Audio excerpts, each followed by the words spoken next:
மதுரையில் மின்சார வாரியத்தில் 10 ஆண்டுகளுக்கு மேல் பணிபுரியும் ஒப்பந்த ஊழியர்களுக்கு பணி நிரந்தரம் வழங்க வேண்டும் உள்ளிட்ட கோரிக்கைகளை வலியுறுத்தி சாலை மறியல் போராட்டத்தில் ஈடுபட்ட மின்சார வாரிய ஒப்பந்த ஊழியர்கள் 100க்கும் மேற்பட்டவர்களை காவல்துறையினர் கைது செய்தனர். மின்சார வாரியத்தில் 10 ஆண்டுகளுக்கு மேல் பணிபுரிந்த ஒப்பந்த ஊழியர்களை நிரந்தரம் செய்ய வேண்டும். மின்சார வாரியத்தில் 2 ஆண்டுகளுக்கு மேல் பணிபுரிந்த ஒப்பந்த ஊழியர்களை அடையாளம் கண்டு ஊழியர்களுக்கு தினக்கூலி மற்றும் போனஸ் வழங்க வேண்டும்.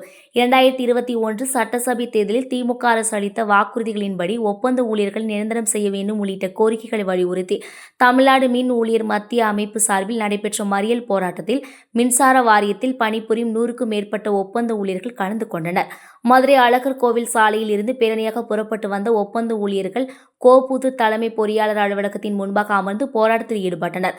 அப்போது கோரிக்கைகளை வலியுறுத்தியும் திமுக அரசு தேர்தல் கால வாக்குறுதியான மின்வாரிய ஒப்பந்த ஊழியர்களை பணி நிரந்தரம் செய்ய வேண்டும் உள்ளிட்ட கோரிக்கைகளை வலியுறுத்தியும் முழக்கங்களை எழுப்பினர். இதனை அடுத்து மறியல் போராட்டத்தில் ஈடுபட்ட 100க்கும் மேற்பட்ட மின்வாரிய ஊழியர்கள் கைது செய்யப்பட்டனர். இதுகுறித்து பேசிய தமிழ்நாடு மின் ஊழிய மத்திய அமைப்பு துணைத் தலைவர் சுரேஷ்குமார், மின்சார வாரியத்தில் 60,000 காலி பணியிடங்கள் உள்ளன.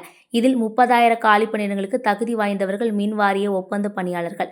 இயற்கை பேரிடர்களில் சிறப்பாக பணியாற்றியவர்கள். அப்போது அவர்களை நிரந்தரப்படுத்துவோம் என வாக்குறுதி அளித்தார்கள். ஆனால் இன்று வரை பணி நிரந்தரம் என்ற வாக்குறுதியை நிறைவேற்றவில்லை என ஒப்பந்த பணியாளர்களை நிரந்தரப்படுத்தும் வரை எங்களது போராட்டம் தொடரும் என்றார்.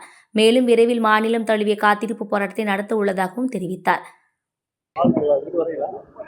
தமிழ்நாடு மின்னூழியர் மத்திய அமைப்பின் 18வது மாநில மாநாட்டு முடிவின்படி தமிழ்நாடு மின்சார வாரியத்தில் 15 ஆண்டுகளுக்கு மேலாக பணிபுரியக்கூடிய ஒப்பந்த ஊழியர்களை அடையாளம் கண்டு நிரந்தரப்படுத்திட கோரியும் 2021 தேர்தல் கால வாக்குறுதி திமுக அளித்த தேர்தல் கால வாக்குறுதியின்படி பொதுத்துறை நிறுவனமான மின்சார வாரியத்தில் பணிபுரியக்கூடிய ஒப்பந்த தொழிலாளர்களை நிரந்தரப்படுத்திட கோரியும் கடந்த 2 ஆண்டுகளுக்கு மேலாக பணிபுரியக்கூடிய ஒப்பந்த தொழிலாளர்களுக்கு வாரியமே நேரடியாக தினக்கூலி வழங்கிட கோரியும் அவர்களுடைய பணிக்காலத்தை கணக்கில் கொண்டு போனஸ் மற்றும் கருணை தொகை வழங்கிட கோரியும் தொடர்ச்சியாக பல இயக்கங்களை தமிழ்நாடு மின்னூழியர் மத்திய அமைப்பு செய்து கொண்டிருக்கிறது.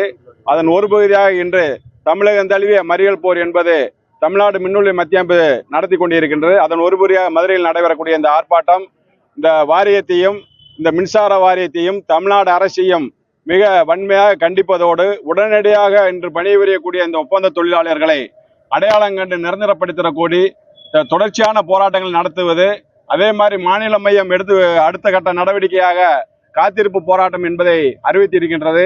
இந்த தொழிலாளர்கள் நிரந்தரம் செய்யப்படும் வரை எங்களுடைய கோரிக்கைகள் வென்றெடுக்கும் வரை போராட்டம் என்பது நடைபெறும் என்பதை தெரிவித்துக் கொள்கிறேன்.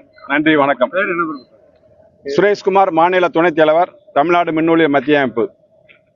கிட்டத்தட்ட ஒரு 36,000க்கும் மேற்பட்ட காலி பணியிடங்கள் களப்பிரிவுல மட்டும் இருக்கு. மின்சார வாரியத்தில் எடுத்துக்கிட்டோம்னா கிட்டத்தட்ட 60,000க்கும் மேற்பட்ட காலி பணியிடங்கள் இருக்கு. இந்த 36,000க்கு மேற்பட்ட காலி பணியிடங்களை பல ஆண்டுகளாக எல்லா வேலையும் செய்யக்கூடிய தகுதி வாய்ந்த அந்த ஒப்பந்த தொழிலாளர்கள். இவங்க ஏதோ இன்னைக்கு நேரத்தெல்லாம் இல்லை, கடந்த மழை காலங்களில் கஜா புயல், தானே புயல், ஒக்கி புயல், வர்தா புயல் என்று பல இயக்கங்கள்ல பல வெள்ள காலங்களில் இவங்களுடைய வேலை என்பது திறமையாக இருக்குன்னு சொல்லி அரசாங்கம் பாராட்டு தெரிவித்தோம். மினிஸ்டர்கள் அங்க களத்துக்கே சென்று உங்களை நிரந்தரப்படுத்தும் சொல்லியுமே இன்றைய வரைக்கும் எதுவுமே நடத்தல. அதே மாதிரி சட்டசபையிலையும் ஒப்பந்த தொழில் அடையாளங்கள் நிரந்தரப்படுத்தும் சொல்லியிருந்தாங்க, அதையும் இன்னைக்கு வரைக்கும் செய்யல. எங்களுடைய வாரிய சேர்மன் கடந்த காலங்களில் ஒக்கிபிஎல் நடந்த கன்னியாகுமரிக்கு நேரடியாக சென்றாரு. அவரும் வாக்குறுதியை கொடுத்துட்டு இது வரைக்கும் நிறைவேற்றல. அதனாலதான் எங்களுடைய போராட்டம் என்பதை இன்னும் வலுவாக கொண்டு செல்வது என்பதை முடிவு செய்திருக்கின்றோம். எங்களுடைய போராட்டம் என்பது தொடரும். இந்த ஒப்பந்த பணியாளர்களை உடனடியாக நிரந்தரப்படுத்திட வேண்டும் என்று கோரிக்கையை உங்கள் முன் முன்வைக்கிறேன். நன்றி, வணக்கம்.